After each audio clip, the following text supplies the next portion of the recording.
Olá, graça e paz. Essa é a Bíblia em Histórias Vivas e nós estamos aqui juntos, caminhando pela palavra. Eu sou a Giovana Jaques e hoje nós vamos meditar nos capítulos 13, 14 e 15 do livro de Josué e vamos ver aí a promessa tomando forma. Depois de muitos anos de batalha, cidades conquistadas e reis derrotados, a história de Israel começa a entrar em um novo momento. Josué já era um homem de idade avançada. Ele havia atravessado o Jordão com o povo, visto as muralhas de Jericó caírem, enfrentado grandes alianças de reis e testemunhado muitas vezes o próprio Deus lutando por Israel. Então o Senhor falou com ele de uma forma muito direta. Você já está avançado em idade e ainda há muita terra para conquistar. Mesmo depois de tantas vitórias, ainda existiam regiões que Israel precisaria ocupar com o tempo. A promessa de Deus estava se cumprindo, mas ainda havia um caminho pela frente. E então Deus orienta Josué a começar algo muito importante: dividir a terra prometida entre as tribos de Israel. Antes mesmo de todas as batalhas terminarem, Deus já estava organizando a herança do seu povo.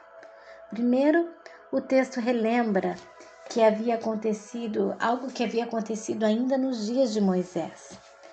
2,5 tribos já haviam recebido suas terras do outro lado do Rio Jordão.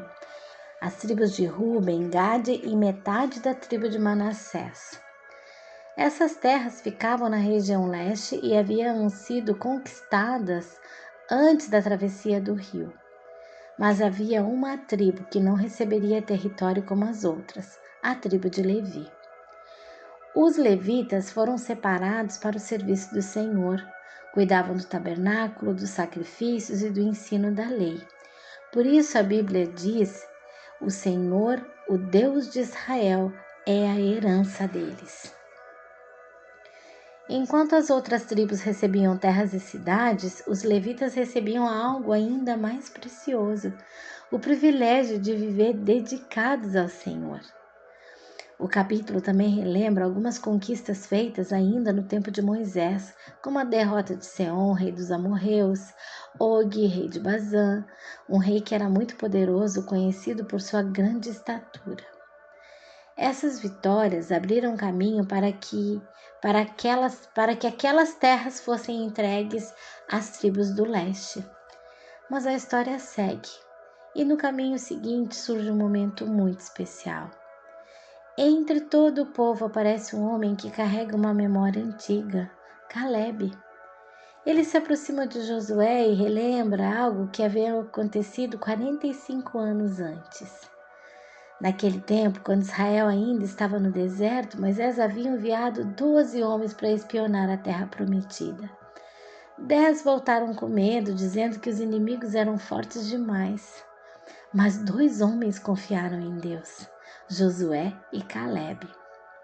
Agora, muitos anos depois, Caleb olha para Josué e diz: eu tinha 40 anos quando Moisés me enviou para espionar essa terra e hoje tenho 85.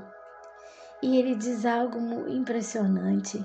Ele afirma que ainda está tão forte quanto naquele tempo, forte para ir à guerra, forte para lutar. Então ele faz um pedido. Ele pede justamente a região montanhosa de Hebrom. Não era um lugar fácil. Ali viviam os Anaquins, um povo conhecido por serem grandes.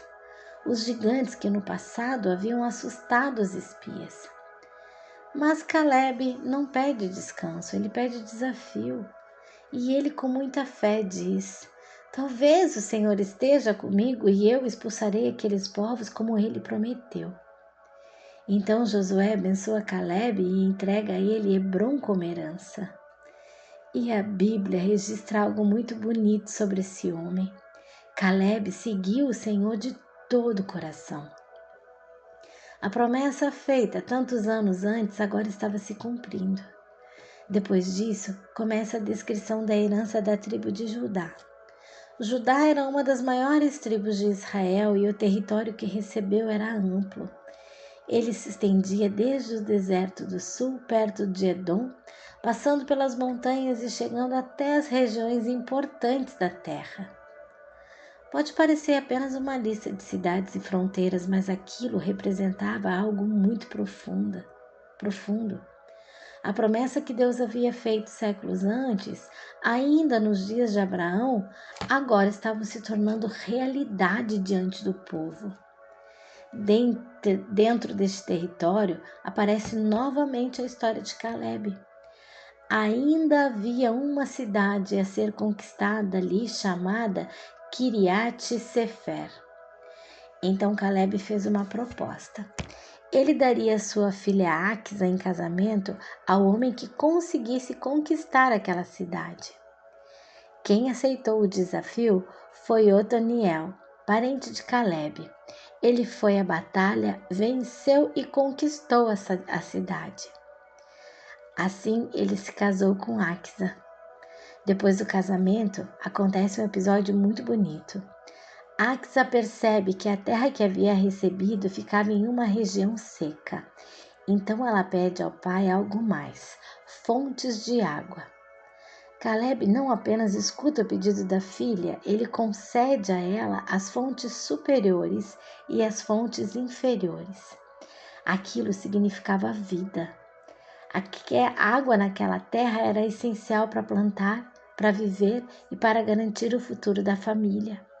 Assim, pouco a pouco, a terra prometida começava a tomar forma diante de Israel. Famílias estavam sendo estabelecidas, cidades estavam sendo ocupadas, e a promessa deixava de ser apenas algo falado e passava a ser agora algo vivido. Mas o capítulo termina com mais um detalhe importante. Os homens de Judá ainda não conseguiram expulsar completamente os jebuseus que viviam em Jerusalém. Por algum tempo, aquele povo continuaria morando ali junto com os israelitas. Séculos depois, seria o rei Davi quem finalmente conquistaria Jerusalém. E quando olhamos para essa parte da história, percebemos algo ainda mais profundo. É justamente da tribo de Judá que muitos séculos depois nasceria Jesus. A promessa de Deus estava sendo construída passo a passo, geração após geração, muito antes de as pessoas perceberem. Josué estava conduzindo o povo para receber uma herança na terra prometida. Mas um dia viria alguém maior, Jesus, aquele que a Bíblia chama de o leão da tribo de Judá. Josué repartiu as terras, mas Jesus veio oferecer uma herança eterna. Uma promessa que não se limita a fronteiras ou cidades, mas que alcança a vida com Deus para sempre. E assim a história continua. Essa é a Bíblia em histórias vivas, porque quando Deus faz uma promessa, Ele sempre cumpre. Um grande abraço, até amanhã.